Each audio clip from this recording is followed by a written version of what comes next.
I do not want to grow up and be the person responsible for my kids resenting the church. Look how good daddy is with so and so. But daddy at home is a monster. Bro. Daddy behind the scenes is scandalous. Bro. So growing up all my life, I just thought it was me, my brother, mom, and dad. I think it was 2015. Yeah. And a letter came to the house. My dad had already died in 95 already. Sure. And this letter was, Dear Dad. And guys don't talk about infertility. You don't hear a lot of guys speaking from the male's perspective. Yep. In terms of how it does, you question your manhood at times. The worst one is when you're having a child. Yeah. I'm like, bro, we married 5 years. You don't think we want kids, bro?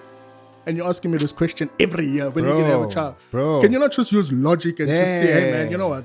Maybe there's something up here. Are you struggling with, if we say anything, we're Christians, but is there superstition there? Hey, what's up? Welcome to That Husband podcast with me, Blaque Newborn. Here we are husbands who aren't where we want to be, but certainly are not where we used to be. We are imperfect, always failing forward, trying to know better so that we can do better.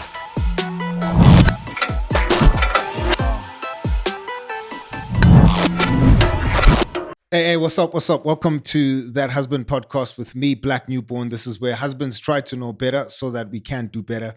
Before we jump into this episode, we want to thank everybody who's been supporting us. If you're joining us for the very first time, please don't forget to hit that subscribe button, hit the notification bell so that you're updated on every single episode we drop every Wednesday at 11:30. Two ways you can support us. One, you can visit our website, thathusband.com, thathusband.com, and you can find our tickets to Beans and Bonds. You can find our workshops. You can find our online store, and you can buy us coffee through that site as well. The second way you can support us is by booking me as a speaker, an MC or facilitator for your next event. And you can drop us an email at booking@blacknewborn.com. That's booking@blacknewborn.com. The husband that's sitting across the table from me today, this man flew from across the seas. The bishop, the apostle, the right reverend, the one, the ugly with the PhD. Doctor. Hey, brother. Gregory Cassim. Yes, sir. Brother. Yes, sir. What's up, bro? You good, my dog? I'm good, man. It's dope, bro. It's good to be here, bro. It's good to be here in the 011. Come on, bro. Yeah, man. I'm just excited to be here first and foremost. It's dope, bro. And then just sitting here, I'm like, man, I need to start something in Durban. Sure. And get you Oaks to come and shoot podcasts in Durban, man. Yeah, but super excited to be here, man. That's dope, The Husband brother. podcast. Yeah. I've been watching the episodes. It's just been super blessing. Man. Thanks, man. Sure. No, I appreciate it, bro. Yes, sir. Long time coming, bro. We're supposed It's to been do a this. while. Yeah. It's been a while. A couple of months ago. It's been a while. But we're here. We're here, bro. Let's do it. So that's dope, bro. Yes, sir. Man, we compiling this book. Yep. Trying to get it to be a resource to give to husbands, Yep. dudes who are either in communities where, or rather walking alone and they don't have community, or young guys who are despondent when it comes to the institute of marriage. Yep. And so we want to, encourage them, tell them that marriage is possible. Yes, It's a sir. good thing. It's not for superheroes. Yeah. It's for guys like us who are failing Yes, forward. sir. And so we ask our guests to help us define what a husband is. What is a husband, man? Yeah. I've heard some dynamic answers here. That's dope. Yeah. But I think the one that will stand out for me, a husband is a covenant leader, bro. A husband is a covenant leader. Man. A husband is there to protect. Sure. Is there to nourish. Sure. Is there to provide. Yeah. And I say covenant leader because it's not a contract. Yeah. It's a partnership. Sure. So yeah, man. So I like that definition. That's dope. I would say a husband is a covenant leader, man. Yeah. And this covenant was instituted by God himself. Come on, bro. It's not man's idea, bro. from someone in the corners of the earth. Yeah. This is something orchestrated by God. So I like the definition of a husband being a covenant leader. Bro. Yes, sir. That's dope, bro. Yes, sir. Bro, for those who might not know what a covenant is, Yeah. how would you break it down? Because you compared it to a contract. Yeah. What would you say the difference is there? Yeah, so covenant, man.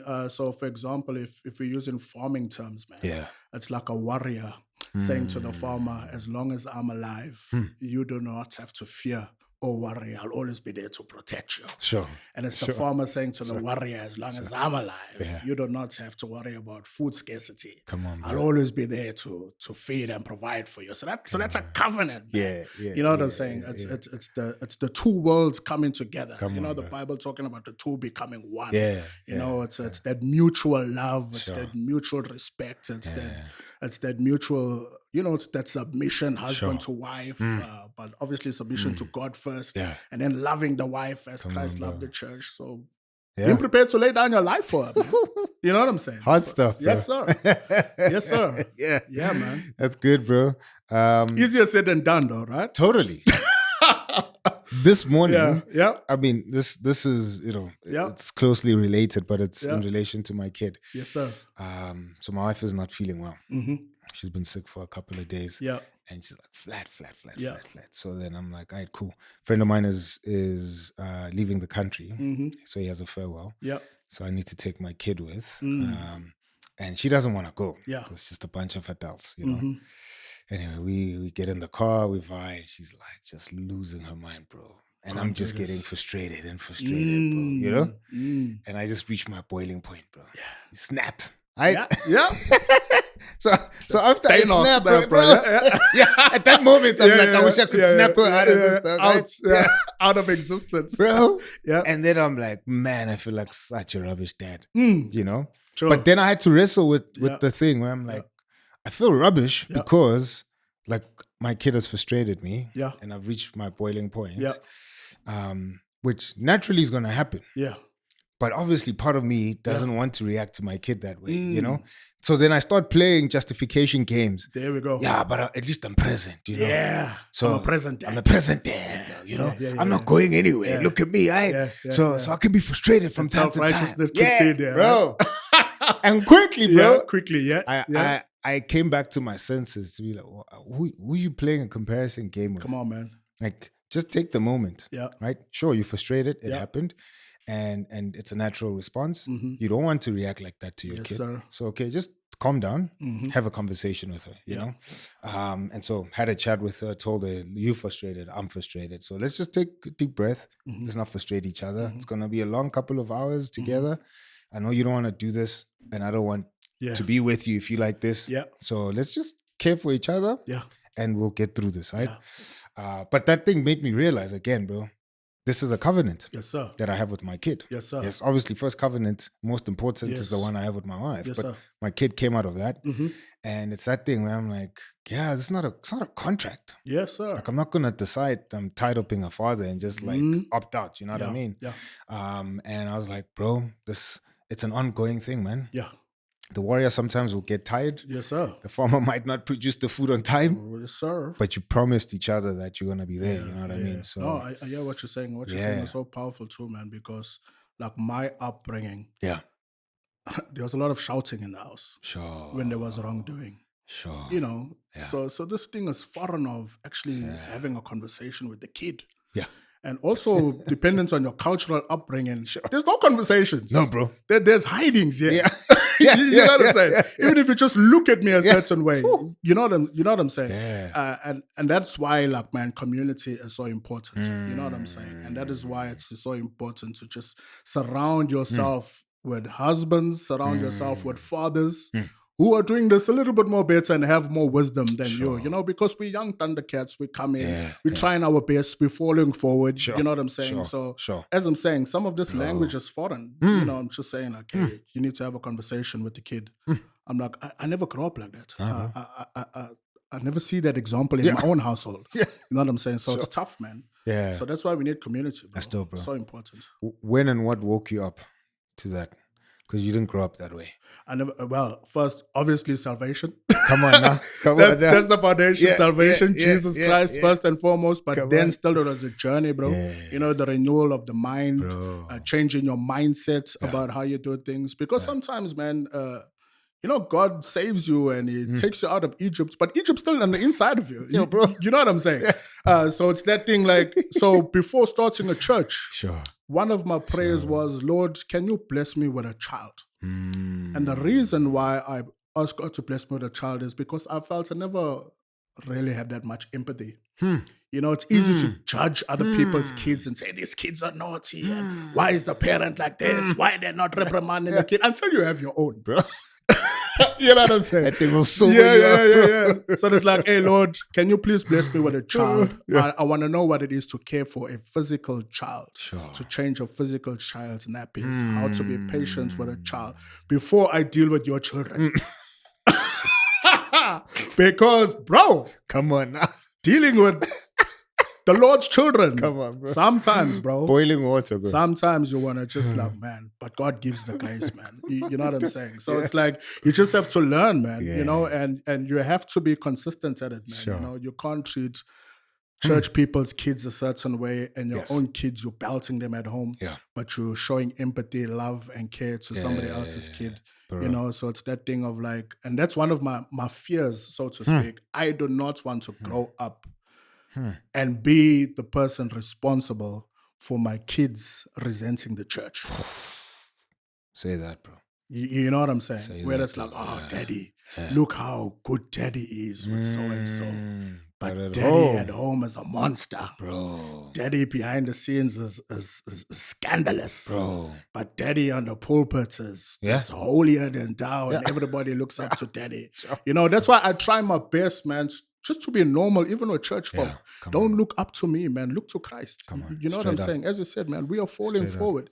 You know, we've all got our shortcomings and weaknesses. And sometimes I like maybe people in the leadership team to see those shortcomings. Sometimes when you come to the crib, you will see, hey, I'm getting a bit edgy with the wife. You know what I'm saying? Stick around though and see how we deal with it. You know, it's a learning experience. You know, you don't want to just see my highs. You also want to see me when I'm a bit vulnerable, when I'm edgy, when I'm frustrated, when I've had a long day.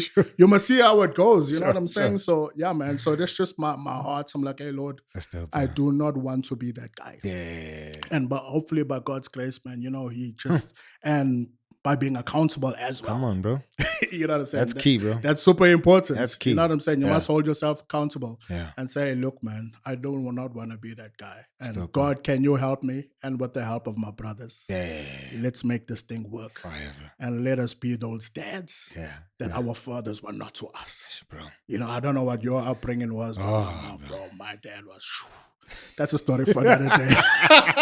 That's a story for another day. That's part 2 of this that's episode. part 2, bro. So yeah, enough about that. Nah, I hear you, bro. Yeah, man. 2013? That's when you get married. 2013, 22nd of September. Come on, bro. 2013, I tied a knot to Odell, a beautiful wife. We just celebrated 12 years a few weeks ago. That's dope. And yeah, man, God has been good. He's been sustaining us. He's been keeping us. We've grown in our marriage. We're not the same people that we were in 2013. We're not the same people that we were in 2020.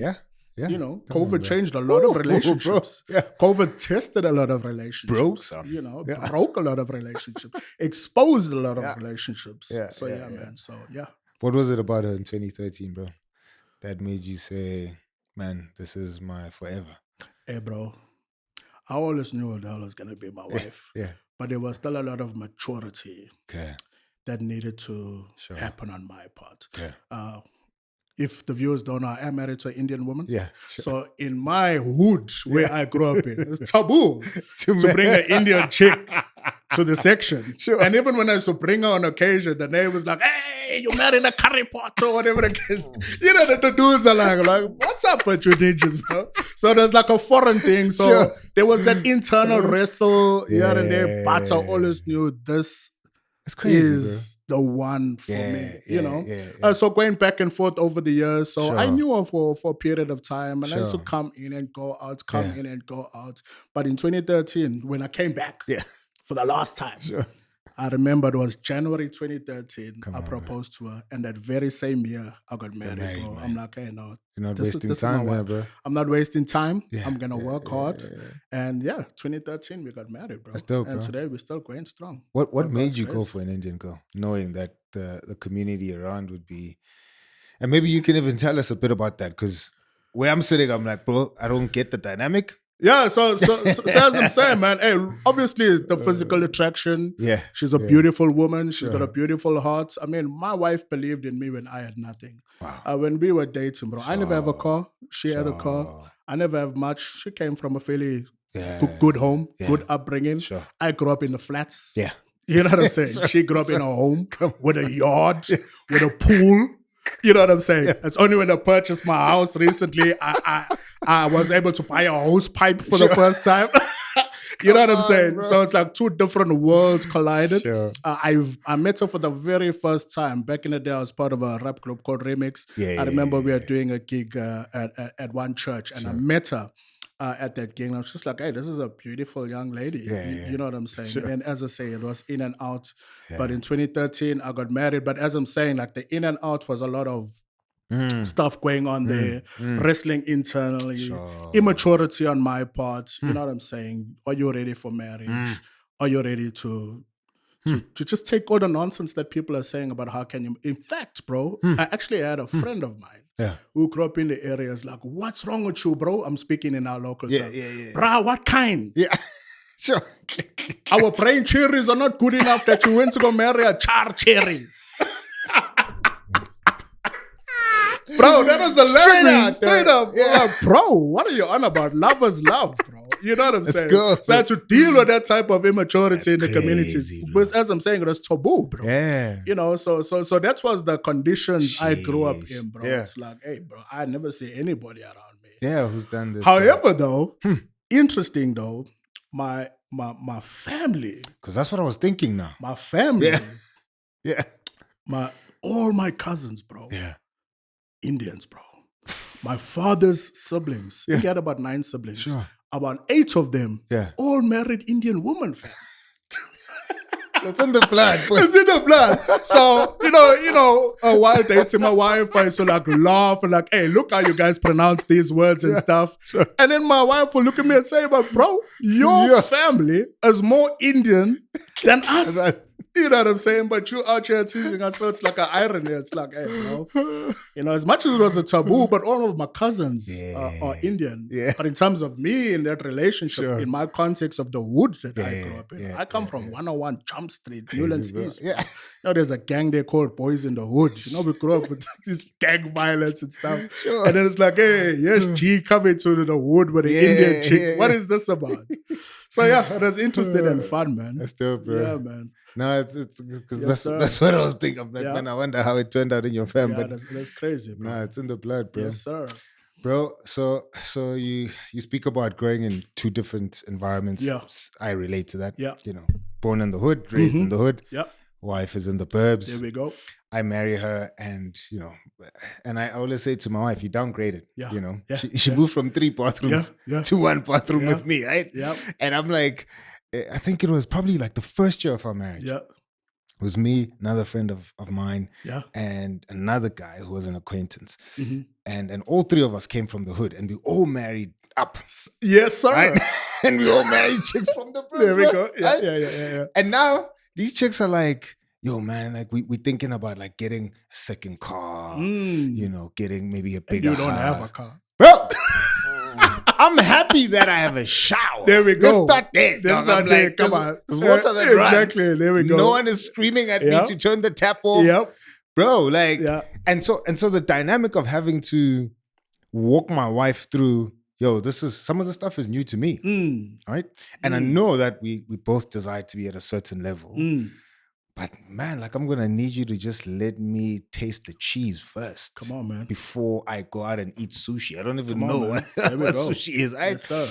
How did you navigate that? Buying your first hose pipe now, and you're like, man, I'm doing a garden. So, well, I'll say kudos to my wife, bro. Sure. As I said, my wife comes from a good household. Yeah. And my wife was not someone who's materialistic. Dope. So when she looked at me, I think she saw the future, and she saw something in me. Sure. Maybe that others never see in me. Sure. Because as I'm saying, bro, growing up in the flats, she used to drive to the hood. Sure. Come and pick me up. We'll go for McDonald's, whatever. Come and drop me off back at home. Dope, bro. And she just believed in me when there was nothing, So I must take my hat off to her and just say this is was a real mature young lady back then. Sure. Because the current challenges we're having in the dating world, bro, it's all about success and are you established and what type of job do you do, as opposed to when we came in, yeah. it was just like, hey man, I love this person, You got character. irrespective of what they have. Sure. You know, Still, bro. they're not the person that Mm. that I'm looking for now, or what my parents might Might be say. saying, you know. Sure. But Sure. funny enough, though, Sure. my wife's mother Yeah. had a dream Sure. that she would marry a guy with a Muslim surname. And she was always fearful that my wife maybe would become leave. a Muslim, Yeah. not knowing that there's a young Thundercat who loves Jesus with a Muslim surname. So I think it was easier then. She's like, oh, he's a Christian. Yeah. You know, and it was just like love from day one. You know what I'm dope, saying? So yeah, man. So dope. that's what transpired with me in that sense, man. It was all the wife, bro. I'm just gonna give her full credit. If I haven't given her credit like on this level, now's the platform to say, you know what, I'm just giving you full credit. It was all her. Yeah. And I wouldn't be sitting here and being the man that I am today. Come on, bro. If it was not for my wife. Come on, bro. That is just the gospel truth. That's fire. I just have to give her the props. Shout outs, bro. Yes, sir. Shout outs, bro. Yes, sir. And even doing that, what you just did now, you know, again, coming back to your hood. Yeah. How would dudes there perceive this? Now, yeah, it's respect. Yeah. Now it's like, wow. Sure. Bro. Now we can see. Sure. It's not about skin color. Sure. It's not about race. It's not about where you come from. If there's a love there, and if it's a God ordained thing, it's going to be gold. That's dope. There's going to be magic there. That's dope, you know what I'm saying? Sure. And over and above that, the benefits I get is I get to make colored babies. Come on, bro. You know what I'm saying? I got brainos, bro. I got colored kids, you know. Through and through. Through and through, bro. I mean, that Indian and colored mixture, bro. They make beautiful babies, bro. Come on. You know what I'm saying? So now it's like a different view. Now it's like respect. Now it's man. like, wow, this is actually a picture of the gospel. Of how God can bring people from different tribes, nations together. So it's also a beautiful picture of the gospel. It's like, hey, here's these two people coming from different worlds, leading a church. So we feel comfortable coming in, you know? So it's done so much good, bro. That's good. So much good. There'll always be naysayers or whatever. But you graduate from that. It's like that's more talk now. Look what the Lord is doing.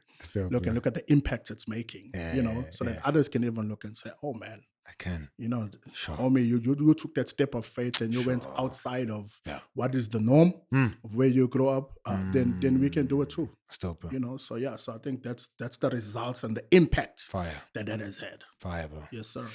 I know we said the story of your dad is gonna be part 2. Yes, sir. But you have a son. Yes, sir. How does your lack of relationship with your dad shape or even influence how you know, disciple, train, shape your own son? This is a loaded question. Yeah. People who know us, they know me, they know my brother, Apostle Melton Cassim. Come on. But there's actually 3 of us. My father used to work on the ships, and he was an engineer on the ship. And when the ship used to dock in Cape Town, he had a bokkie. You dock as well. He used to dock his ship in Cape Town. So growing up all my life, I just thought it was me, my brother, mom, and dad. Yeah. But I think it was 2015. Yeah. I was going to the States to do some kind of ministry. And a letter came to the house and it was addressed to my dad. My dad had already died in 95 already. Sure. And this letter was, "Dear Dad, we haven't heard from you in a very long time. But I just want to let you know that you're now a grandfather. And your grandkids would love to meet you. Oh, bro. And I'm sure you're quite busy. But yeah, some pictures and the homie gave his phone number and stuff. So I'm like, wow, this guy was dropped. Now the Bible speaks about Mephibosheth. Yeah, they were fleeing. Yeah. This young man was dropped. The nurse dropped him. I'm like, wow, my dad dropped this young man. And here's the thing, bro. He is older than me and my brother. It's crazy, bro. He came first out the gate. If you are in Cape Town, just randomly in Cape Town, if you walk past him, you will stop. That ninja, we've got the same number plate, bro. And when it comes to my dad, he looks more like our dad than us. You know, so that was such a revelation. It's like, wow, we've got another brother. Yeah. And here I am. Fast forward, I've got a son. Yeah. And my relationship with my father was an absentee father. First and foremost, because he worked on the ships. Secondly, when he was home, he was an alcoholic. Sure. Yeah, he used to drink. He used to party. He used to just make it rain for the community. So I don't have any memories of kicking a football with my dad. I don't have any memories of my dad sitting down with me and looking at my school reports and saying, "Hey, well done. No way. My boy, you've got A's." Yeah. Nothing. Yeah. Nothing of that sort. Sheesh. You know, my memories of my dad is on a Friday night, my mother's packing a bag. Because once this dude gets those spirits in him, it's time to run. We run into auntie's house. You understand? So those are my memories of him. Crazy, bro. And look, and our story was also from riches to rags. Working on the shop as an engineer, we had the best of things. Yeah, we had the Dickies. That was the colored stuff growing up. We had the Chuck Taylors. We had the Paris belts. We had the BVDs. But Daddy was not present. Sheesh, bro. But we had the Christmas clothes. Man. You know. So when enter Matthew, my son, I'm like, wow, I have no recollection of any intimate time with my dad. I have to make sure that I do the best that I can as a man to be a present father to my son. Sure. Not just to provide for him, but to be there for him emotionally, for him to look up to his father. You know what I'm saying? Sure. And just for him to know that, hey, son, even if things go south in your life, you've got a dad who loves you and cares for you and is proud for you. Sheesh, bro. Proud of you. Yeah. You know? So it's about that, bro. So your upbringing and those hardships, they shape you. Yeah. You know, into the man and woman you are today. And it's like, hey, man, I've got to be this man. And even with regards to my wife, I made a promise to myself. I will never, I don't care how fiery things get, I will never lift a hand to my wife. Come on, bro. Because my father used to lift his hands towards my mother. And I was like, this will never be my portion. Yeah, sure. I don't care what happens. I'd rather take a drive. I'd rather take a walk. I'd rather cold put shower, on the PlayStation. I'd rather take a cold shower. I'd rather watch some anime or do whatever it is. You know what I'm saying? But I am not gonna continue the cycle of abuse. Man, bro. Whether it be verbally, whether it be physically, I'm gonna be there for my wife. I'm gonna be there for my kids. Bro. Yes, sir. And your wife speaks highly of you, bro. Hey, man. In your absence, bro. We're trying, bro. In your absence, We're falling bro. forward. That's fam. come on, bro. We're falling forward. And it's in those moments where Thank you you, know, wife. bro. Thank you, wife. When you're not looking, Yeah, bro. I don't thank you, wife. And she's like, nah, Yes, sir. this dude is a ninja, Come bro. on, man. Praise God. And acknowledges just Yes, your sir. efforts, bro. Praise God, Which is man. dope, man. Yes, sir. Special time I shared with you, bro. Yeah. Recently was you driving me Yeah. in your hood, bro. Yeah. And I kind of heard the story of your dad before. Yeah. And now that you're sharing it again, Yeah. but it's sandwiched, in between is the experience of us driving in the hood. Yeah. So now when you told me the first time about those stories, we drove in, and now you're telling me the second time, I'm like, oh, okay, this is where he probably... The dots are, by the Dots are parliament. connected. Yeah, by parliament. Yeah, you remember the parliament. Yes, sir. Yeah, man. Right. Yeah. So, and that was a special time, man. Yes, sir. I think seeing where somebody grows up, bro, kind of cements your view of who they are, Exactly. and see how God has really grown them, Yes, and sir. what really shapes the kind of person that they are. Sure. So, yeah, bro, we and the stories of our dads, man, we constantly, learning to forgive, even when they're gone, but also learning not to subject our kids to experiences they were never part of. So Matthew was never there when your dad was there. Never. Yes, sir. And so you trying to correct some of those mistakes should not come at the expense of these new experiences that you can have with your son, you know? So he shouldn't, and I've done this work as well, just with my daughter, that like she should not be an instrument to heal me from from Come my on. hurt. You know what I Come on. mean? So it's like, yo, I know what was done. True. I know what not to do. Yeah. That's fine. Yeah. And I'm going to use that to concentrate on this moment now, moving Yeah. into the Yeah. future. You know what I mean? And not drag my kid into the past. I was sitting with an elderly gentleman, a pastor. Yeah. And he's like, son, outside of fasting and praying, there are two things that God will use to shape a man's character. That's marriage and children. Yeah. Bro. Those things expose you. Hard. They expose your selfishness. Bro. You know what I'm saying? Yeah. They expose you. Yeah. Kids. Yep. Oh, we love them to bits, but they've got a way of pushing your buttons as well. You know what I'm saying? But God uses that, bro. Yeah. He uses them, bro. Shapes you, bro. They shape you. Yeah. You know what I'm saying? And then after Matthew, I've got a daughter as well. And man, my wife just says, hey, that's child. She's got you wrapped around her finger. You know, but she's bringing stuff out of me that is hidden. Yeah. You know what I'm saying? Because a lot of people, if they just see me from a distance or they don't know me, a lot of people say, hey, that guy looks serious. But when you talk, when you come close, like, hey, you're a big teddy bear, man. You chill. You know what I'm saying? This guy is the chillest guy ever. He's a big teddy bear. And my daughter's still now bringing like stuff out of me. You know? And that's the beauty, man, of marriage. It shapes you, it sandpapers you, it chisels you, but it also brings out the beauty, man, of what's on the inside. And you need to stick long enough to see that. You have to stick long enough, man. Yeah. You know what I'm saying? You know, because we're in a pandemic. And that is why we need husbands and we need podcasts like this, bro, where guys can look and say, oh, I'm not the only one. You know, Solomon says there's nothing new under the sun, my guy. You know what I'm saying? You are not the only one. You know, sometimes the devil will lie and say, oh, nobody will understand. No, Maji. There are thousands bro, who are going through the same issues as you. 7,000 who haven't found a knee. Exactly. You know what I'm saying? Yeah, man. So there are hundreds and there are thousands of guys who are going through the same as you and who have overcome.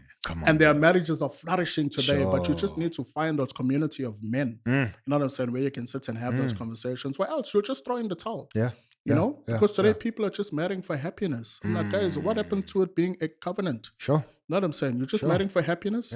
You're getting divorced because you're not happy. You're not happy. Yeah. Really? Yeah. And this thing is supposed to produce holiness, not just happiness. You know what I mean? Your vows that you said, bro, for better or for worse. Bro. Sickness and in health. Bro. You know, you're just walking away because you're not happy. Yeah. It has to be deeper than that. Come on, bro. You know, but it just speaks to the culture that we're living in, man. The self-centered culture. It's me, what I want, how I'm feeling. So we need to counter this with platforms like this and say, no, guys, this is not God's prescribed way of how things need to be done. We have to follow his blueprint. Come on, bro. When we want to create our own blueprint for marriage and life and parenting, then it goes south. And it goes south very quickly. You know what I'm saying? If we go out of those boundaries, then you're going to be in trouble. You know, so so it's super important, bro. It's fire, bro. Yes, sir. Fire, bro. And that's a note that we could definitely sit on and unpack some more, you know? Yes, sir. And I want us to kind of circle back to that. Yeah.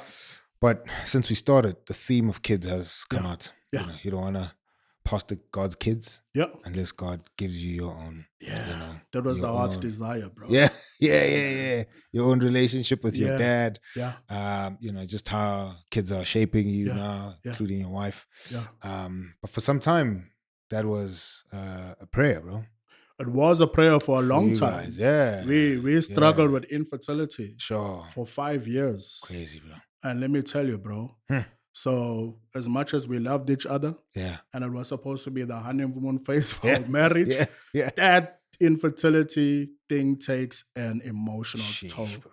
It takes a financial toll. It's stressful. Man. And guys don't talk about infertility. You don't hear a lot of guys speaking from the male's perspective in terms of how it does. You question your manhood at times. You know what I'm saying? It's like, yo, bro. You know, and when that question of adoption comes up, you get offended. You're like, no, I want my own. You know what I'm saying? You know, so that journey of infertility, that can take you to the sunken place. You know, and you have to be a patient. You have to be an understanding husband. You cannot go to family members and say stuff like, no, the problem's on the wife's side.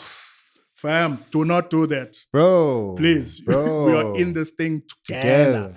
It's our thing. It's our thing, you know. So we were on that infertility journey, and it was taking a financial toll, an emotional toll, stressful toll on my wife's body. My wife going for multiple different types of surgeries, checkups. We had ectopic pregnancies. We had miscarriages. So we're looking forward to meeting our maybe 2 or 3 babies in heaven.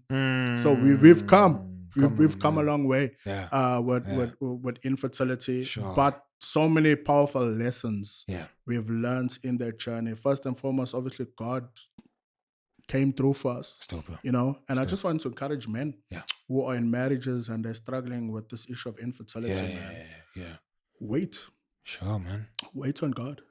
Waiting is not waste. Yeah, You're not wasting your time. Come on, bro. You know what I'm saying? We have to wait on the Lord and we have to trust Him. Any time that is spent waiting on God is never wasted. Yeah, that's because in the waiting, God is teaching you so many lessons. Tons, bro. He's carving your character. You know what I'm saying? And at the appointed time, a lot of the times in the Bible, man, Hannah prayed and the Lord remembered. Yeah. You know, and He opened the womb. Yeah, but here's the thing. Even if God does not open your womb of your wife, an empty cradle does not mean that God is absent. Bro. You know what I'm saying? Bro. You, being a man, having a child does not define your manhood. Doesn't, bro. Your identity doesn't come from whether you can produce. Your identity is in Christ. Come on, bro. And who He is and what He has done for you. You know?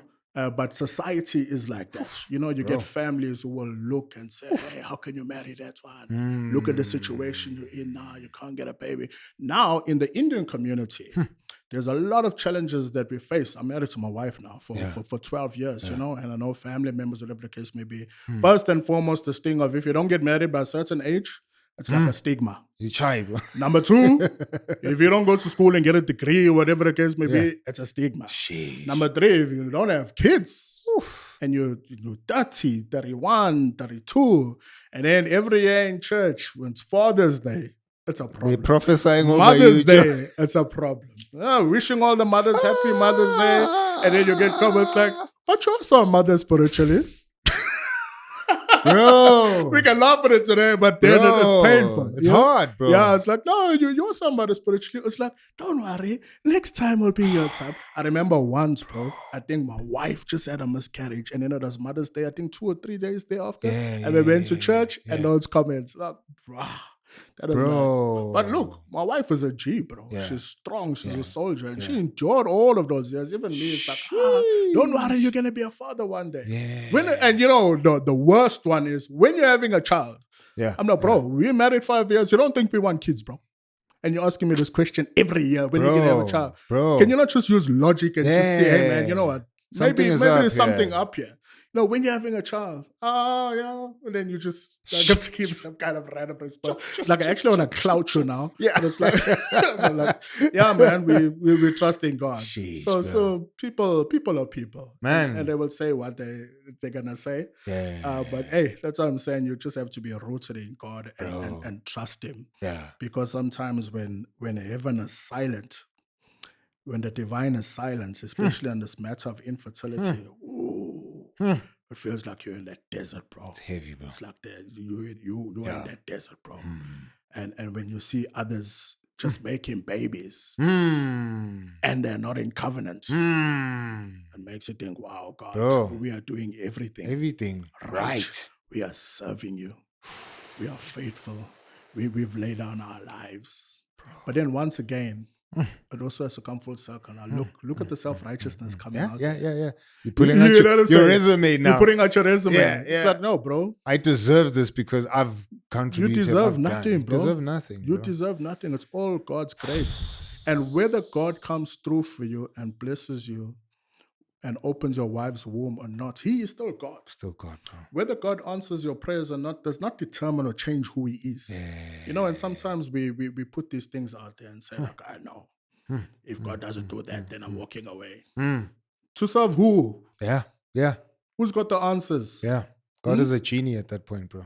Who are you going to turn to? Man. You have to look to God. Sheesh. So that's just the encouragement, man, to men who are struggling silently with infertility. You just continue to pray, support your wife. be there for your wife emotionally. It's good, bro. We are in this thing together. I mean, man, when we are going through that, man, just a quick one on the processes, man. You have to be like injecting your wife 6 a.m, 6 in the evening, and those vials cost like 1,200 Rand each. A consult is costing like 2,500 to 3,500, and you have to go like every 6 weeks for a consult. You have to get this medication. I mean, when that journey was done, we closed off for like maybe over 300K. You know what I'm saying? Hey, man, I still want to buy my 70-inch flat TV. I want my PlayStation, man. You know what I'm saying? We pay for phones here. And that tests you, man. And even as the man, you have to go to labs and do some stuff. And like, man, it's not an easy journey. Nah, bro. It's not an easy journey. Even with God, it's not an easy journey. Sure. But God sees you through. Bro. And then so Matthew was an IVF baby. Dope. Matthew was an IVF baby. And then once again, science can do its thing, but God is the only one who can create, And then a year and the change goes by, and then out of the blue, miraculously, my wife just gets pregnant. Sure, bro. So my daughter's name is Maria. So I think in Spanish, Maria is miracle. She just came naturally. That's dope, bro. So today God has blessed us with our pigeon pair. And hey, man, we praise God for them. That's fire, and bro. the journey has brought us through infertility, man. That's good, bro. Yes, sir. Dope, man. Bro, as you speak about church people saying rubbish, I remember this one Mother's Day, bro. Yeah. Church. So it's two older ladies. One, I call her my mom. Yeah. She doesn't have biological kids of her own, but like our relationship is just so solid that I just refer to her as my mom, and she calls me her son. Anyway, so I'm standing next to her, and then this other lady comes. She's got 2 kids. So, everyone is happy, chocolates at church. Hey, Happy Mother's Day, whatever. So as this lady comes with the 2 kids, I'm like, yo, Happy Mother's Day to her. I hug her, whatever, right? And then my mom says, Happy Mother's Day to her. Bro, this chick's filters fail. Like, and you could see it in her eyes. They fail, bro. And her response is, happy nothing to you. Bro, filters fail, dog. When you like, when you like, bro, yo, I need a gun, dog, to just end my life, end your life. Because this is like awkward is an understatement. Bro, she's caught, bro. One, I'm like, you clearly been thinking about this thing. Yeah. Secondly, like you just could not bring yourself to shut up. Yeah. You just had to. Bro. You had to rub it in the face. Bro. You don't have kids. Happy nothing. Happy nothing. Oh, bro. Like, Jesus. Bro, death, bro. Lord have mercy. Death. Have mercy on us. Death. But then that kind of situation for me, which I want you to kind of unpack that for us as well, is it speaks to just the lack of empathy, the lack of caring that sometimes, makes people not want to come to church. Yes, sir. Because it's like, it seems like you guys are just robots. Yeah. You don't know people. Yeah. Like you were saying earlier on, we've been married for 5 years. What do you think is happening? Exactly. Like, where's the kind of critical thinking that's going to cause you to pause and actually be caring and asking questions first before you make statements. And then you think, is this just what we do in church? We just talk about kids and but we actually, even the kids that I'm asking you when you're having them, I actually don't even care. It's just this is the next thing you're supposed to do after you get married. How did, I mean, you spoke about your wife being a G, but like but in moments, man, when it's like, yo, Greg, I can't take this. And let me add this. There's another dude named Manny Arango. Yeah. They couldn't have kids for 5 years as well, I think. And then he said at some point when he realized that people would say to him and his wife on Mother's Day and Father's Day, yo, kids. And then one Mother's Day, Father's Day that year, they didn't go to church. And they were like, okay, let's probably be proactive. Then they took over the mothers and fathers ministries without being parents. Wow. And for them, they were like, cool, That's we huge. want to be parents, so we're going to serve parents. Wow. Right? That's huge. And bro. so then Mother's Day, Father's Day, they're organizing the events, Sure. they're organizing the gifts for the mothers, Sure. you know, and et cetera, et cetera. And they're like, man, we'll plant the seed, bro. Right? And that's how they fought that thing. That's how they battled their own cold hearts. Wow. Because now all these statements were making their hearts super cold. You know what I mean? Yeah. How did you guys move, man? Were there any chats where your wife came back and she was like, listen, I am done, dog. I'm not doing this thing anymore, right? As much as she's strong, bro.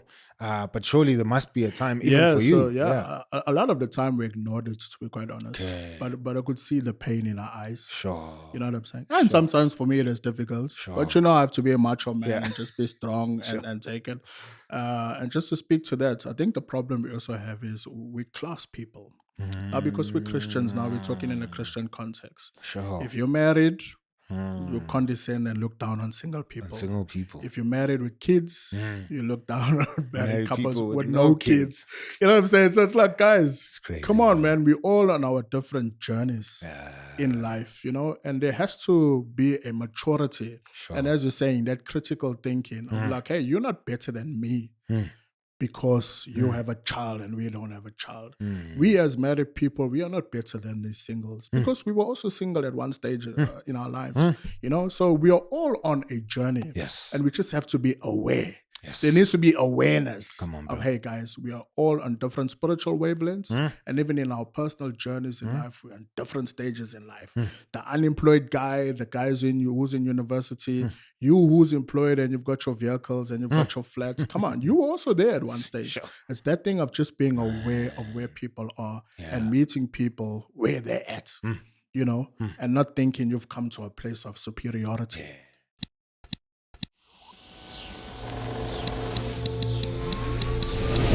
Hey, if you're a husband, man, I need you to stop scrolling right now. When was the last time your family saw you on the floor? Not because you had dropped anything, but because you were lifting them up in prayer. It was Tony Evans who said, and I paraphrase, that a mighty man, a dangerous man, is one who wakes up and when his knees hit the ground, all of hell trembles. Are you that kind of man? Would you look in the mirror and consider yourself hell's greatest threat, heaven's greatest gift? It's Vodi Bokam who says, and I paraphrase, that it's one thing for us to teach our sons to focus their eyes on the ball, but we would have failed as fathers if we don't teach our sons to focus their eyes on Jesus. Is that you? Are you that kind of husband? Because as we look at the state of South Africa, as we look at the state of our economy, our politics, our education, as we look at how society is fragmented because the family is ruptured, and worst of all, husbands are not praying. Heaven gives this country one of the greatest gifts, and that's husbands who are praying. Hell trembles if men of valor, men of great character, men of prayer stand together and pray. So let's be those kind of men. I'm inviting you to sign up for what we are calling the 10,000 Husband Prayer Hour on the 28th of November on a Friday, wherever it is that you can gather with other husbands, that you pray so that we can change this country, not with our strength, not with our wisdom, not with our skills. God is not looking for superheroes, but is looking for surrender zeros, men who will surrender to Him and empty themselves out of their own ego, their own pride, and their own self-reliance. If you think that you're a leader, surrender to the ultimate leader, and He will give you power and strength to lead in ways that are meaningful, not just for this time, but for all eternity. And so sign up and let's pray together as men. All right, peace.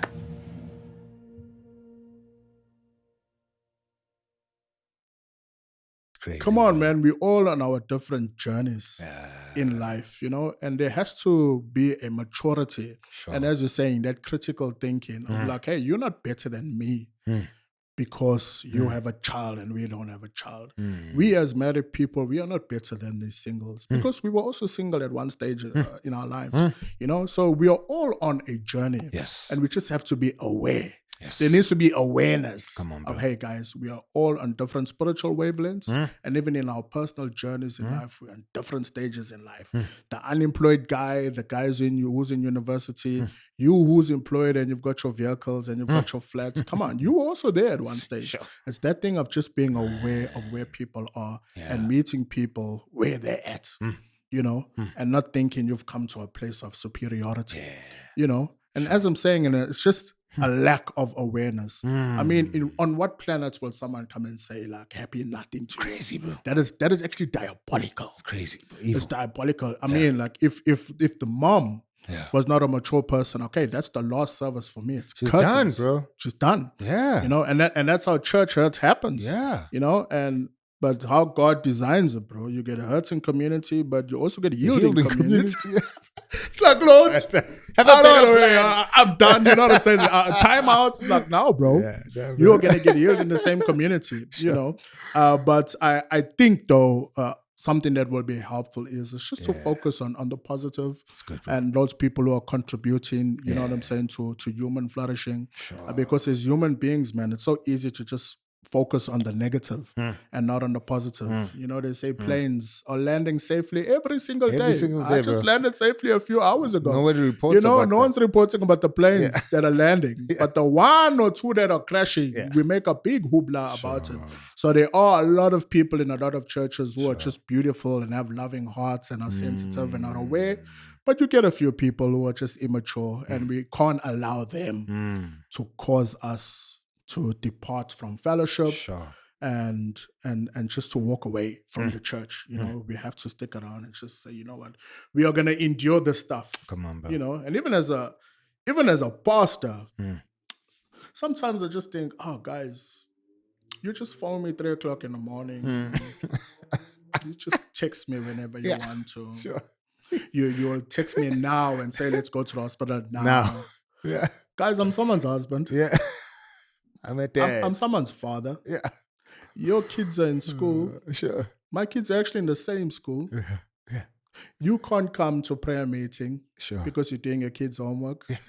What about me? You don't think as a dad I want to sit and do homework with my kids? Come on. It's just that thing of people just having these unnatural expectations of pastors.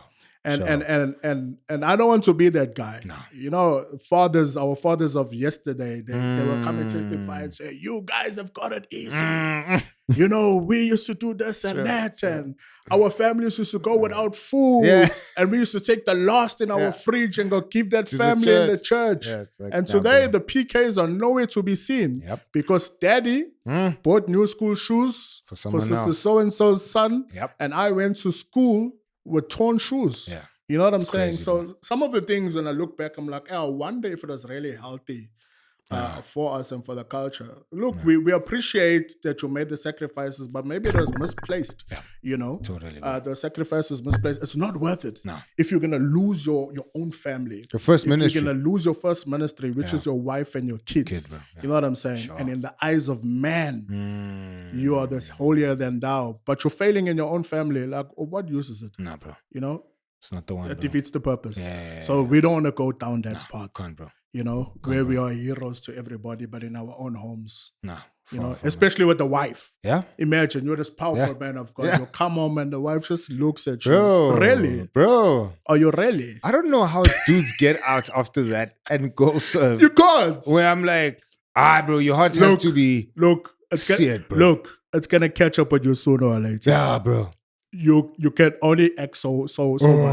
It's gonna catch up with you. Bro. You cannot come home to a bitter wife and go out and preach like nothing. No, bro.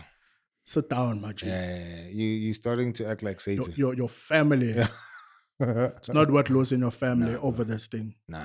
You know? Yeah, for real, bro. You know, even the church, like I joke, the church we got planted out of. I say, hey, dudes, listen. If you'll see me here 3 Sundays consecutively, don't ask no questions. Sure. Just know it never work out. You know? And I have to look at my own heart and ask myself, is my identity in this church or is it in Christ? In Christ, bro. Because if anything should happen tomorrow, I should be able to say, you know what, it's going to be tough, but I'm prepared to walk away from this thing. Sure. This thing is not going to be my idol. Can't be. My identity is not in this thing. And if it means that we have to walk away and close the doors for the Let it sake of be. saving my family, Let it be, bro. I'm going to do it. Yeah. I'm going to do it. Yeah, sure, bro. I'm going to take the risk of being misunderstood, Yep. even by my own congregation Yep. at times, Sure. where people feel like, hey, the pastor's supposed to be there. No, I'm there. The word of God is being preached to you on a weekly basis. Sure. If you just take that counsel, Yeah. you wouldn't need to be sitting at my lounge table Yeah. every 3 Every weeks. day. You know what I'm saying? Sure. Yeah. You wouldn't be able to. Because I'm like, guys, even though, look, we don't have it all together. Yeah. But even when things are going okay, I still have a soundboard. Sure. I still have someone to look up to and ask questions. What do you think Yeah, exactly. about this? Exactly. This is what I sense the Lord saying. However, Yeah. I just need it to be a soundboard. Sure. I just need a second opinion. good, Just to be safe. Yeah. In the midst of many counselors, there is safety. Come on, bro. You know, but a lot of the times we want to go with it alone. Yeah. And then we suffer pain. Bro. It's like- Unnecessarily. And the Lord is like, but you didn't have to. Didn't have to, bro. I mean, there's so many examples in the text. Look at David. Look at all of these guys, man. Yeah. Who do you think you are? Sure. Adam was the first man. Yeah. Who do we think we are? He fam? crashed. Huh? He crashed. Moses was a holy prophet, Yeah. didn't enter the He promised didn't land. enter. You know what David I'm was saying? godly, Come on, fell man. with Bathsheba. I mean, Solomon was wise. You know had what I'm saying? 700. I'm reading a book, Storytelling God. And Sure. most of these guys, man, I think God intentionally, man, just makes sure that he airs their dirty laundry. Yeah. Just to show, man, hey, these are not heroes the way we look at them. Christ is the hero. bro. And he just uses these crooked sticks to make straight lines. Come on, bro. You know what I'm Shout outs, saying? bro. Yes, sir. Shout outs, bro. Come on. In the man. 5 years, bro, of you guys struggling, Yeah. how soon did you find out, that, hey, man, this thing's not happening? And then for you as a man, because you spoke, just so passionately about guys Yeah. having to speak about this. Yeah. How were you processing it? What were some of the thoughts in your mind as a dude? Yeah. And did you find counsel? Did you find other brothers to hug you and walk with you? At that time, I never seek counsel. Okay. We were newly married. Sure. I think within the first 18 months, You found were out. like, okay, there Okay. might be a problem here. Sure. And we started consulting and seeing the doctors, and they verified, okay, there's a problem here. Sure. Let's try this. Sure. And when this didn't work, okay, we need to take it a step higher. Let's try this. And then this doesn't work. Sure. Let's go and try this.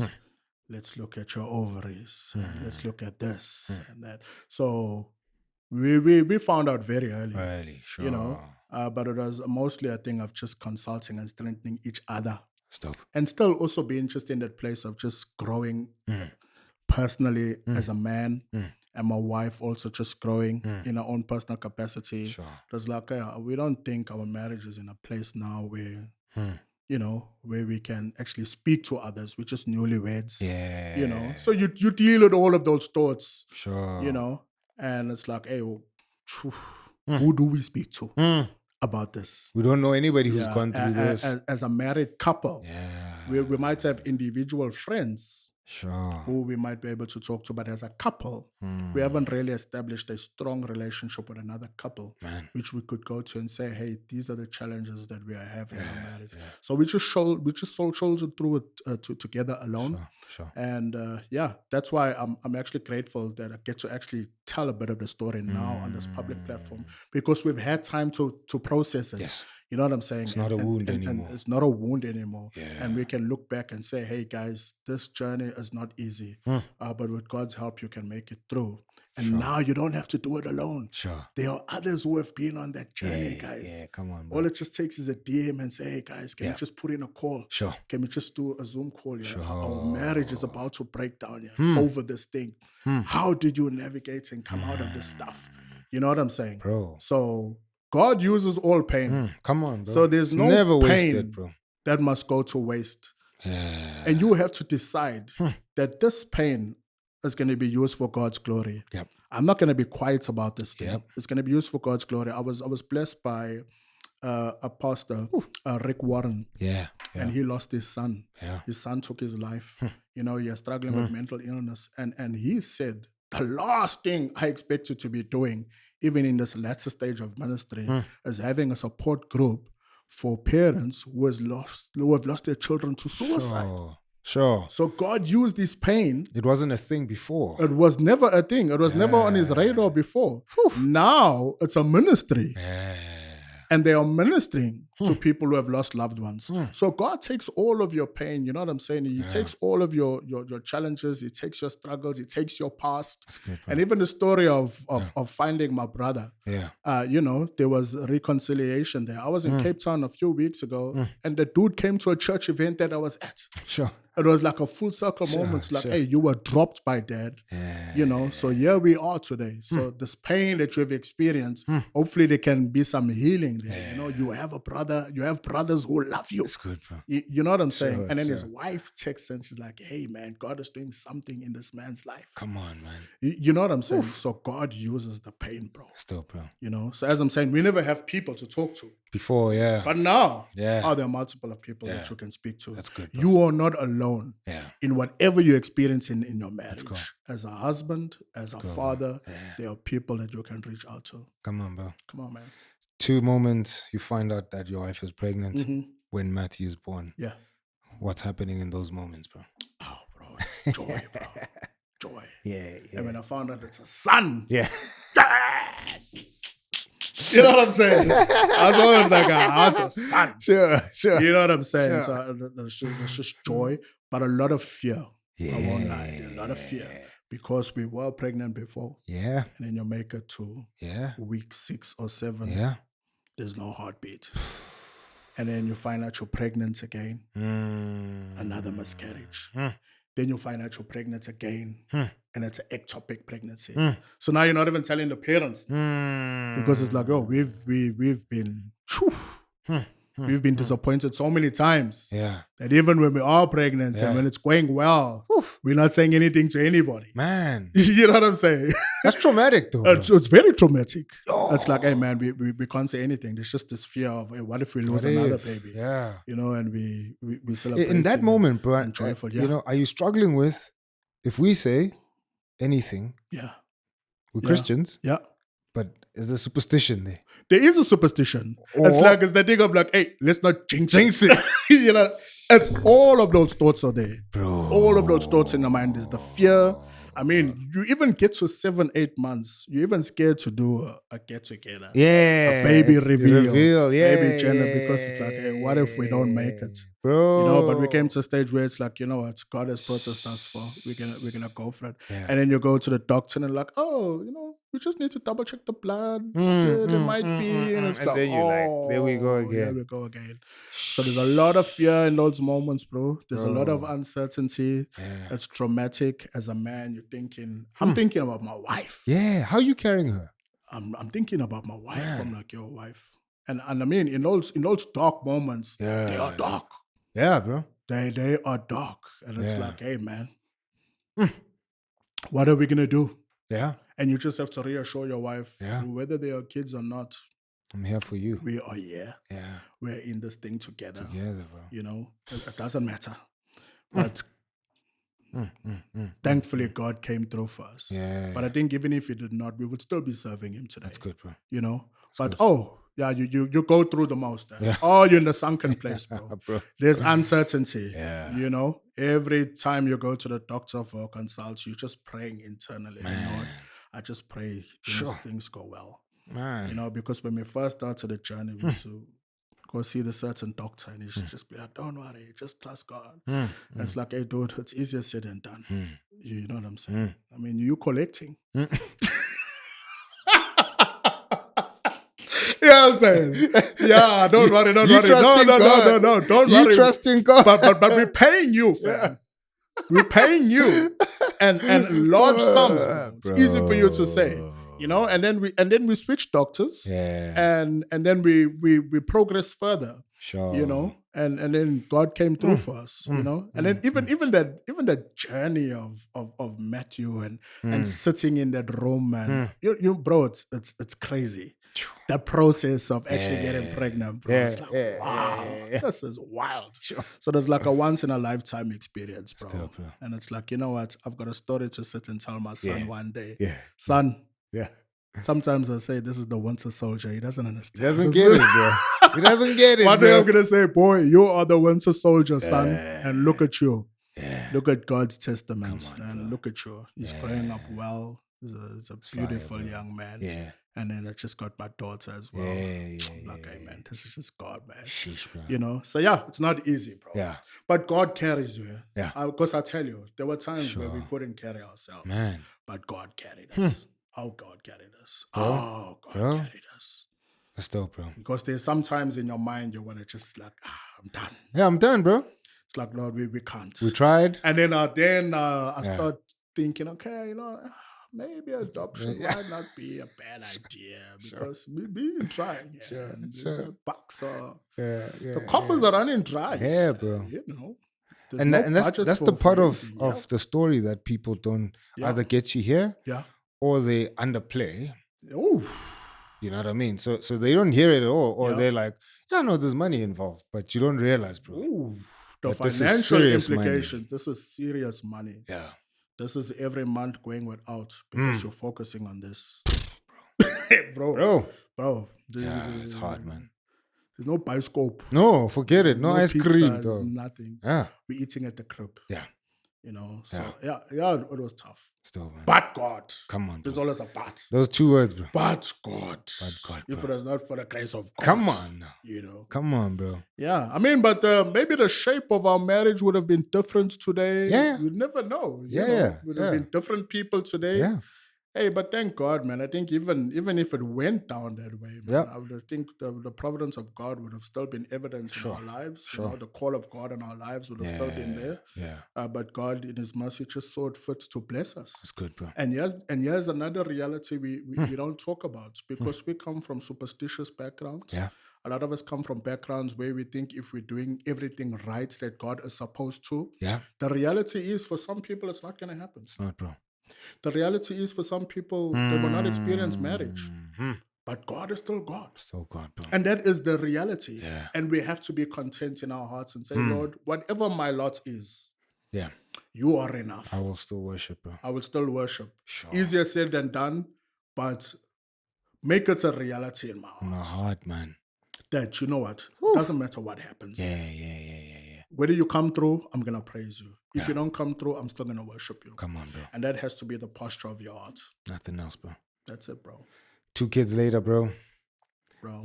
I saw your video, I think last week. Yeah. Where you put them in this barrel. Man. With wheels. Man. Yeah. Bro, it's the simple things in life. Yeah. Kids, they just bring so much joy. Still, bro. I mean, you can have the toughest day, bro. Yeah. Your children, they just come and it can just light up your world. Bro. Yeah. You know? And my daughter is like an insect. I should say to my wife, this child does not leave me every moment. Daddy, come and play with me. Yeah. But then I just think, hey, yeah, this is not going to be forever. Forever, bro. I just have to savor these moments. Yeah. You know, Yeah. push them in that drum. I regret taking that drum off. Did you make it? No, so I was blessed with those drums. These big oil drums. They're actually nice tables, right? But I just got the tops like somewhere else. Sure. So I'm like, hey, there's wheels here. So that's mine. I'm like, hey, Matthew, come. I put him in the drum. I pushed this dude. Was like, what? This is the best thing ever. Even left the PlayStation. He's like, Daddy, come on. And then my daughter's like, Daddy, come on. And they're like, yeah. And you're like, hey, I'm stuck. Yeah, I'm Because stuck. now they want you to do this yesterday, bro. Hours. And last night, hours. bro. 7 o'clock last night. Daddy, please. So Push last us in night the I was drum, there bro. pushing. They're like, Daddy, come on. I'm like, hey, this is bringing your joy. I'm here for it, bro. Yeah. Because once again, as I'm saying, bro, I don't have those memories with my dad. I can't remember not one memory. Man. Of my dad pushing me at a bike. Man. Or whatever the case may be. Yeah. I grew up in a hood, bro. We had a dog. Yeah. Our dog was stabbed, bro. We woke up one morning, the dog was stabbed laying to the porch. You know what I'm saying? That's wild. I'm telling you. That is wild. Yeah, the dog was stabbed in the wood, bro. I had one friend of mine that I grew up in, bro. Hey, heavy family. Yeah. I think I borrowed his togs. Yeah. And I think I lost him, whatever the case may be. One day, bro, my dad is passed by then. It's just my mom, me at home. Yeah. The family came, bro. I think my brother's bro. watching Days of Our Lives. They came. Calm. Took our coffee table, bro. In the hood, bro. Oh, you lost his dogs. Coffee table. Until you get this. Well, Until you pay.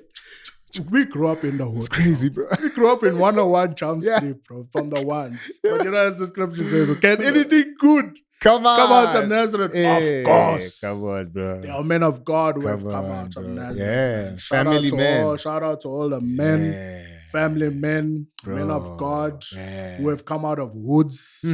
And they are falling forward and they are loving God and they are growing and they are learning and they're there. Man. They're there for their wives. They're there for their kids. So yeah, man. Still, bro. Look how far the Lord has brought us, yeah? Still, bro. And He's taking us, man. Yeah. He's taking us, fam. Bro, this has been dope, man. Thanks for Yes, sir. sharing that, brother. Yes, sir. I think even as we transition, Yeah, we move from, again, your earlier statement, yeah, you don't want to, lead God's kids until He gives you your own. Yeah. God does give you your own. yeah, And then He calls you to lead. yeah. How do you walk your wife through that, bro? And I say because, Yeah. and I want you to speak to, some Yeah. most dudes are Yeah. not planters here, they're not Yeah. pastors, but they have to sell visions. Mm. So how do you sell a vision to your wife, bro? How do you say, I'm convinced of this. Secondly, I'm convinced that we need to do it. Mm. And then thirdly, you might have reservations, you might not, Mm. but I have to win you over for us to do Yeah. this thing together. You know what I mean? Well, lucky for me, I grew up unchurched. Okay. My wife grew up churched. Okay. She was a Christian all her life. Sure. And thank God for her parents. Sure. Who Shout dragged outs. them to church. Shout outs, man. So my wife, she always saw me as this young evangelist, fiery preacher. So there was something always in the back of her mind. This guy's gonna be something. He's gonna be something in the church. Yeah. He's consistent with this thing sure. for years. Sure. And even when others fallen off, this guy's He's in there. this thing. So when we got married in 2013, I was still doing stuff in the kingdom, serving in a church, leading young adults, leading Sure. youth. She's doing kids' church and stuff. And when the time came for that conversation, thank God it wasn't that difficult for me. Because she already had it in the back of her mind. I was like, I knew one day you're going to be something Sure. or someone, Sure. And so that conversation wasn't too difficult for me, Okay. but like transitioning into actually starting a thing and actually now, we're leaving the church that we are in and we're going to go plant on our own. That can be daunting, bro. It's daunting, bro. Yeah. And here's the thing. I've found out the hard way. Sometimes your friends need to stay your friends. It depends on what type of friends you have. Sure. Because sometimes friends don't translate into good servers Yeah. who are going to serve alongside you. Come on, man. Sometimes you just think, hey, gents, I'm starting this thing. You know me. I know you'll come through. But these guys are not ready to be led by you. Nah, bro. You're just my homie. You homie, bro. You know what I'm saying? We're grateful that you've got vision and Sure, stuff. sure. So we had to work through a lot of that stuff. Yeah. And sometimes in church, a lot of the times, like a leader's wife deals with a lot of stuff behind the scenes. Bro. They deal with stuff behind the scenes. Sometimes they're a woman that will come and they will treat you with the best kindness and respect. And then they don't converse with your wife. Bro, yeah. It's like, guys, what is going Yeah. on? So deal with all of these dynamics and then you learn, hey, sheep actually bite, bro. You know what I'm saying? You learn and listen, wow, okay, we learn in real time. Sure. Sheep bite. Sure. And Bro. what you give, don't expect the same in return. Yeah. But then you begin to realize, Jesus called us to make disciples, and discipleship is messy. It's very messy, bro. It is messy. Yeah. So you have an idea in the back of your mind there's going to be some challenges, but when you're dealing with a mess of people, Bro. that's why you need the maturity. That's why I said, hey, Lord, I need some empathy. Yeah. Please, I need some experiences in my own life. Yeah. That's good, so that I can be patient with people because, sometimes, bro, Yeah. I just want to snap that finger and say, Bro. to heaven with you. You know what I'm saying? Let your father It's like, deal yeah, with I'm you. like, hey, I would just want to excommunicate this one. I've got no patience, you know.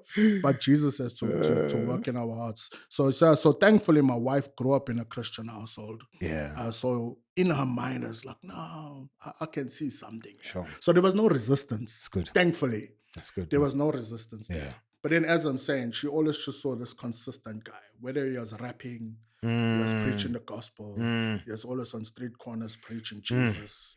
He's always going from youth to youth, church to church, preaching. He's in conferences. So, this guy, It's his thing, man. he's going to be doing something in the church, sure, you know? sure. So, thankfully, bro, Sure. that's not the case with everybody. Yeah. I know personal friends who were called, Sure. and the wife was like, nope. It's not happening, my boy. And they never do it. Yeah. And those guys are sitting in a corner better. Bro, that's tough, man. Married, got kids, but they're tough. like, wow, bro, Sure. what would my life have been if I'm married to someone who was equally yoked with, someone who understood that this is actually a call of God in my life. How do you counsel those guys, bro? It was tough, bro. Yeah. The guys are like, oh, bro, I think I've ruined my life here. Sheesh, I've made the wrong decision.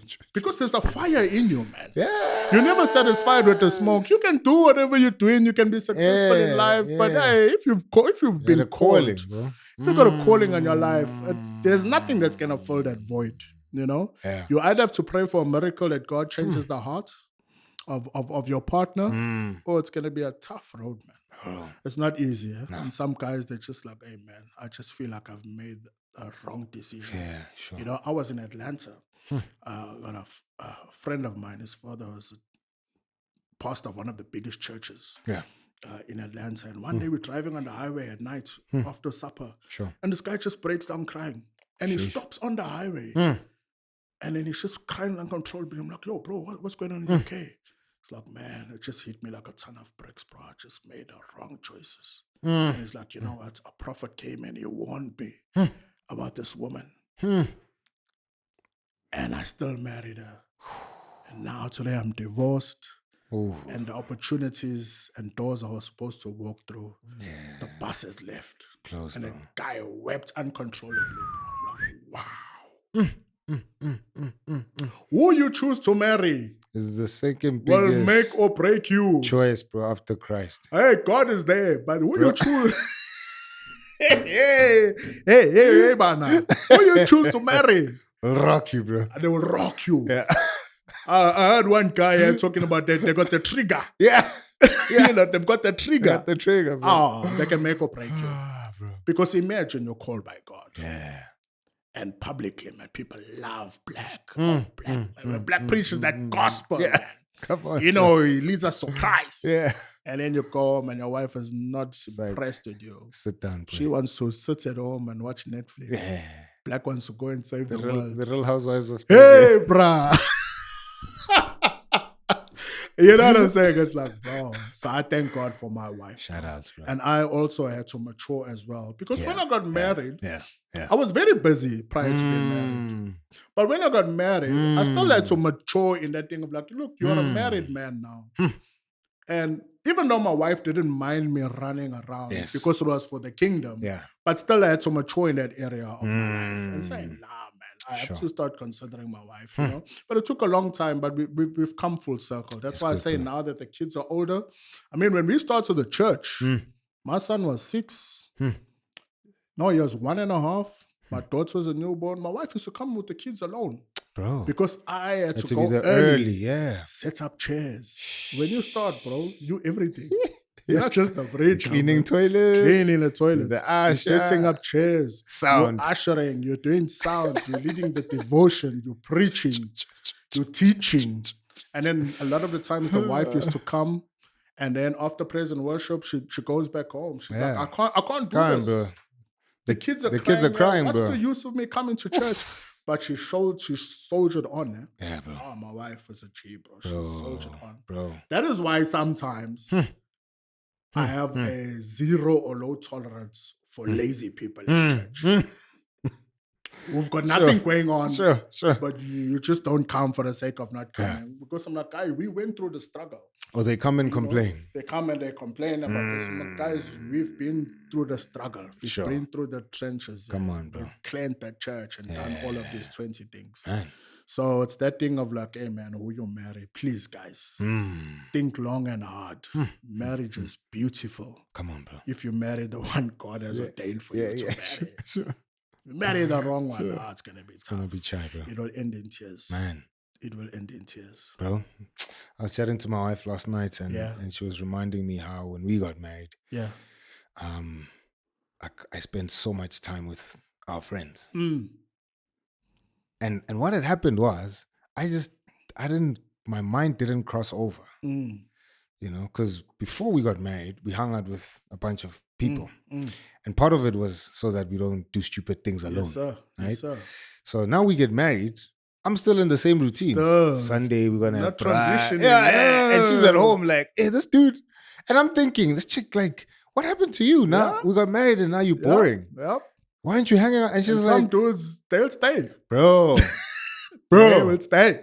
Bro. They will stay. Bro, and that conversation, first year, bro, just shook me. Yeah.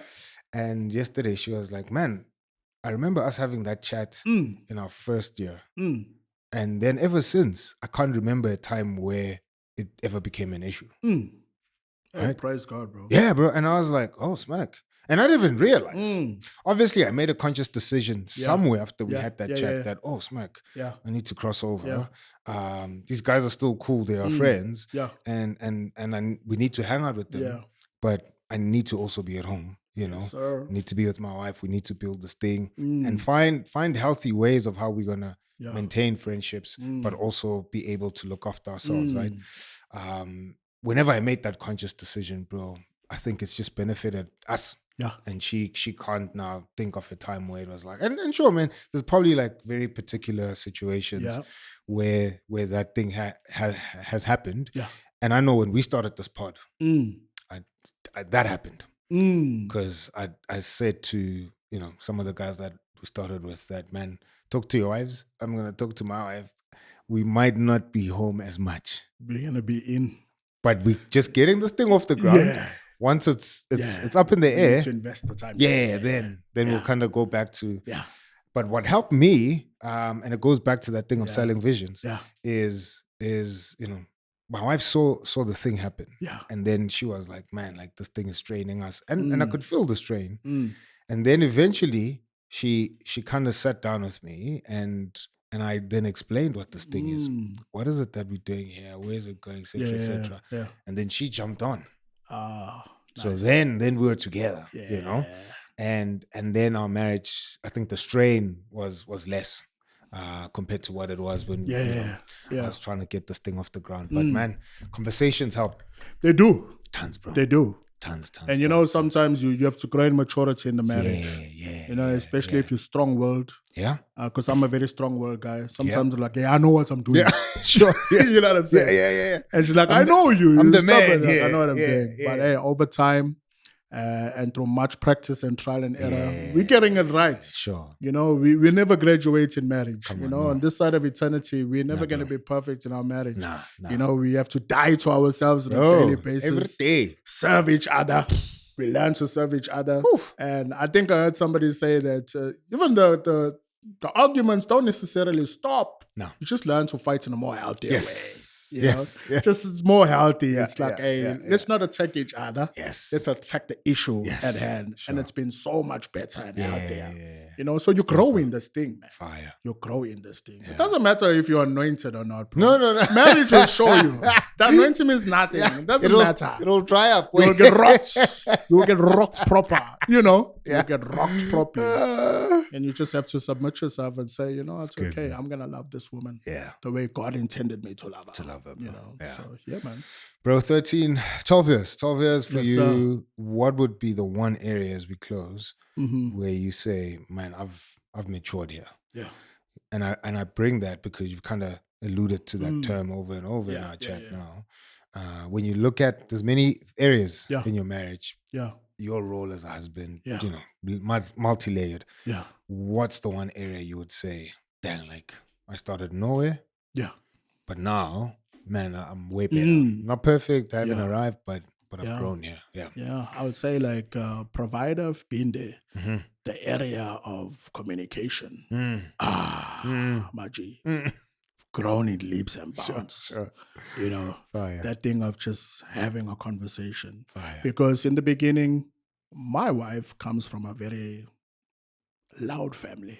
Over supper, everyone's talking loud over the table. Yeah. I come from a very quiet family. Yeah. You know what I'm saying? Yeah. My mother will cook. Yeah. Maybe she's watching a soapy in the lounge. Yeah. I'm eating in my room. My That's brother's it, bro. eating in the kitchen. Everyone's doing their own thing. Yeah. My wife, they're loud. They Everyone just is talk. That's how talking. they are. Yeah. Enter the marriage. I'm a silent ninja. Now, it took my wife a very long time to understand what is going on with this guy. He's just quiet. Are you angry? You're angry. You're this. Yeah. You're that. You know, you're just quiet. So you have up? to learn one another. And that's to Jeez, learn. bro. Hey, you have to learn to communicate. Because women are thinking the worst when you're quiet. Yeah, bro. I can be quiet and I can be thinking about who's Arsenal playing next. Yeah. You know what I'm saying? The wife is like, what's going on with this guy? He hates me. He hates Yeah. me, this and that, you know. So I think communication. I Jeez, think bro. I've grown in leaps and bounds in terms of communication. Yeah. Just trying to express myself better. Still learning. Sure.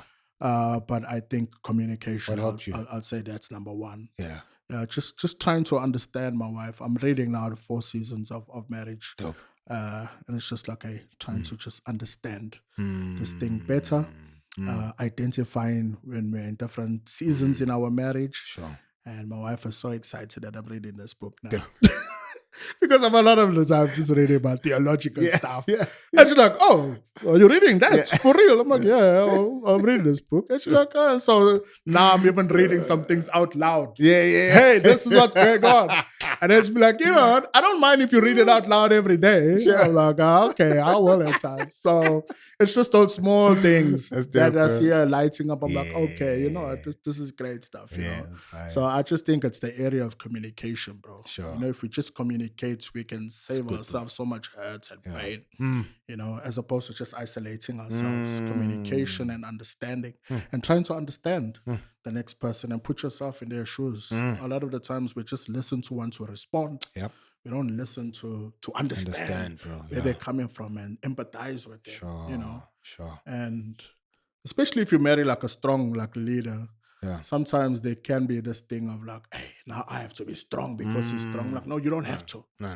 You don't have to be strong. Be you know? yourself, yeah. So I would say communication, man. Communication is key. I mean, God himself communicated, man, to us. on, bro. You know what I'm saying? The incarnation. Come on, bro. You know what I'm saying? He came Straight, in bro. the flesh. You know what I'm saying? Communicated with us. You know, Still, bro. gave us the good news. Yeah. You know what I'm saying? So we have to learn to communicate as human beings, bro. Still, I bro. mean, God is a storyteller. Yeah. Learn to tell more stories with your wife. Just talk about what happened during the day. Come on, bro. You know, Sure. that these things are unnecessary. Yeah, bro. You know, as time progresses, you realize, no, this is necessary. Yeah, bro. Yeah. Just talk about the nonsense that happened in the day. the office, Try to yeah. connect where you can, you know. We're falling forward. Good, bro. We're not perfect, but we get it there. That's dope, bro. But God is at the center and it's going well. That's dope, By bro. God's grace. Come on, bro. Man. All the best for the next 12, bro. Thanks, my bro. Come on, bro. Praise God, man. It's been good. the number of completion. The number of completion. The number of completion. Tough, bro. It's dope, sir. man. Guys, thank you so much for tuning in. I hope you enjoyed this chat. We'd love to hear your thoughts. Leave your comments. Tell us what you think about what we spoke about. If there's anything you want us to double click on, open up, maybe even expound on, it will be incredibly, just appreciate it if you would share your thoughts with us. If you haven't subscribed, please do subscribe. Hit the notification bell so that you're updated on every episode we drop every Wednesday at 11:30. From me and the squad, we'll see you next week Wednesday. All right. Peace.